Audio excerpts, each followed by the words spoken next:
Weekly toys നമുക്കിവിടെ ഒരു യോഗയുടെ ക്ലാസ് ഉണ്ട്. അപ്പോൾ ചെറിയ യോഗ കാര്യങ്ങളൊക്കെ ഇവർക്ക് താല്പര്യമുള്ളവർക്ക് വന്ന് അതിൽ പങ്കെടുത്ത് ചെറിയ യോഗ കാര്യങ്ങളൊക്കെ ചെയ്യാൻ സാധിക്കും. അതുപോലെ എൻ്റർടൈൻമെൻറ്റിന് വേണ്ടിയിട്ട് ചെറിയ ഗെയിംസ്, അതുപോലെ സൈക്കിൾ, ഇതുപോലെയുള്ള കാര്യങ്ങൾ നമ്മളിവിടെ ചെയ്തിട്ടുണ്ട്. അത്യാവശ്യം ബിൽഡിങ്ങിൻ്റെ ഉള്ളിൽ കൂടെ ആണെങ്കിലും നടക്കാനുള്ള കൊറിഡോർസ് ഉണ്ട്. പുറത്താണെങ്കിലും നമുക്ക് ശാന്തമായ സ്ഥലമാണ്, അടുത്ത് ക്ഷേത്രങ്ങൾ കാര്യങ്ങളുണ്ട്. രാവിലെ മോർണിംഗ് വാക്കിനൊക്കെ പോകുന്ന ആളുകൾ ഓൾറെഡി ഇവിടെ ഉണ്ട്. പിന്നെ നമുക്ക് നല്ലൊരു മൂവി ഹാളുണ്ട്. അത്യാവശ്യം എല്ലാ സംവിധാനങ്ങളോടും കൂടിയ ഒരു മൂവി ഹാളാണ് നമുക്കുള്ളത്. അപ്പോൾ അത് നെറ്റ്ഫ്ലിക്സ് അതുപോലെയുള്ള ഇത് നമുക്ക് കണക്ട് ചെയ്ത് അങ്ങനെ കാണാൻ പറ്റുന്ന സംവിധാനമാണ് ഉള്ളത്. നമുക്ക് ഇവിടെ എൽഡർലി ലിവിങ് എന്നുള്ള കൺസെപ്റ്റാണ്. അപ്പം എല്ലാവരും റിട്ടയർമെൻറ്റ് ലൈഫ് ചിലവഴിക്കുന്ന ആളുകളാണ്. അപ്പോൾ അവർക്ക് മെഡിസിന് അതുപോലെയുള്ള കാര്യങ്ങൾ ഒക്കെ കൊടുക്കാൻ വേണ്ടിയിട്ട് ഉള്ളൊരു സംവിധാനം 24 മണിക്കൂറും ഉണ്ട്. നേഴ്സിംഗ് അസിസ്റ്റൻസ് ഉണ്ട്.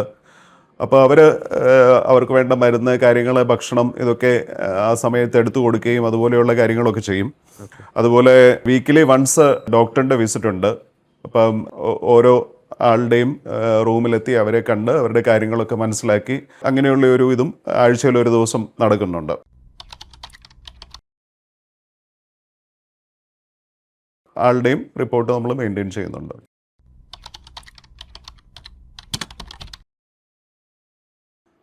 നമുക്ക് ഇപ്പോൾ ഫിസിയോതെറാപ്പി അതല്ലെങ്കിൽ അഡീഷണലായിട്ട് എന്തെങ്കിലും ഒരു കാര്യങ്ങൾ നമ്മുടെ ഇവിടുത്തെ ഒരു ലൈഫിൽ ആവശ്യമായിട്ട് വരികയാണെന്നുണ്ടെങ്കിൽ അതെല്ലാം നമുക്ക് ആഡ് ചെയ്യാൻ പറ്റുന്നതാണ്. ഇപ്പോൾ ഫിസിയോതെറാപ്പി അല്ലെങ്കിൽ ഒരു 24 മണിക്കൂർ ഒരു പേഷ്യൻറ്റിൻ്റെ കൂടെ തന്നെ ഒരു അസിസ്റ്റൻസ് അവർക്ക് പേഴ്സണലി അങ്ങനെ ഒരു ഇത് വേണമെന്നുണ്ടെങ്കിൽ അത് നമുക്ക് ചെയ്തു കൊടുക്കാൻ വേണ്ടിയിട്ട് പറ്റും. അതിനുള്ള സംവിധാനം ഉണ്ട്.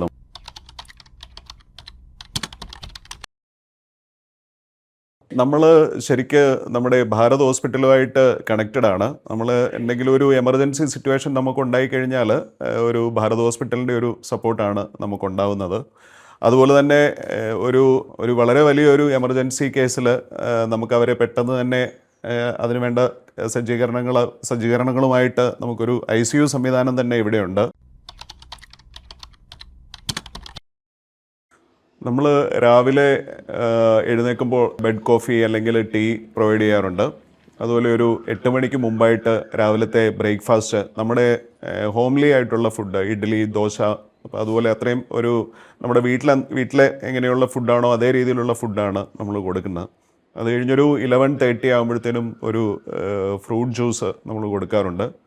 ഉച്ചയ്ക്ക് ലഞ്ച്, അതുപോലെ ഈവനിങ് ടൈമിൽ ചായ, കോഫി അല്ലെങ്കിൽ അതിനോടൊപ്പം എന്തെങ്കിലും സ്നാക്സ്, വൈകിട്ട് അതുപോലെ രാത്രിയിലെ ഫുഡ്. മൊത്തത്തിൽ വെജിറ്റേറിയൻ ഫുഡാണ് നമ്മൾ പ്രൊവൈഡ് ചെയ്യുന്നത്.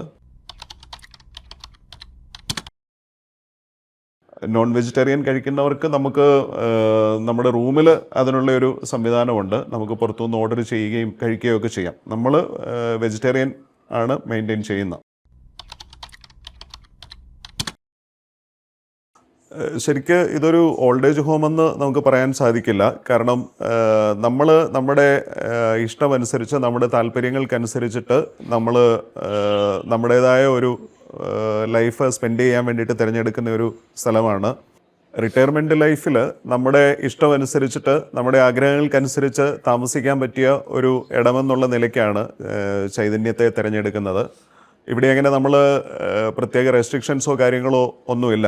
നമ്മുടെ സ്വന്തം വീട്ടിൽ നമ്മൾ എങ്ങനെയാണോ ഒരു ഫംഗ്ഷൻ വരുമ്പോൾ അതിന് പോകാം, പുറത്തെന്തെങ്കിലും ആവശ്യങ്ങളുണ്ടെങ്കിൽ അതിനൊക്കെ നമ്മൾ ഹെൽത്തി ആണെന്നുണ്ടെങ്കിൽ അങ്ങനെയുള്ള കാര്യങ്ങൾക്കെല്ലാം അവർക്ക് പോകാനും അതിനുള്ള കാര്യങ്ങളൊക്കെ അവർക്ക് ചെയ്യാം. നമ്മൾ സ്വന്തം വീട് എങ്ങനെയാണോ മെയിൻറ്റെയിൻ ചെയ്യുന്നത് ആ രീതിയിൽ തന്നെ അവർക്ക് ഇവിടെ താമസിക്കാനുള്ള സൗകര്യങ്ങളുണ്ട്. റിട്ടയർമെൻറ്റ് ലൈഫ് വളരെ സമാധാനപരമായിട്ടും നമ്മുടെ ഒരു സ്വന്തം വീട് പോലെ നമുക്കിഷ്ടമുള്ള കാര്യങ്ങളും ഒക്കെ ചെയ്ത് നമുക്ക് വളരെ പീസ്ഫുള്ളായിട്ട് താമസിക്കാൻ പറ്റിയ ഒരു ഇടമാണ് ചൈതന്യം എന്നുള്ളത്.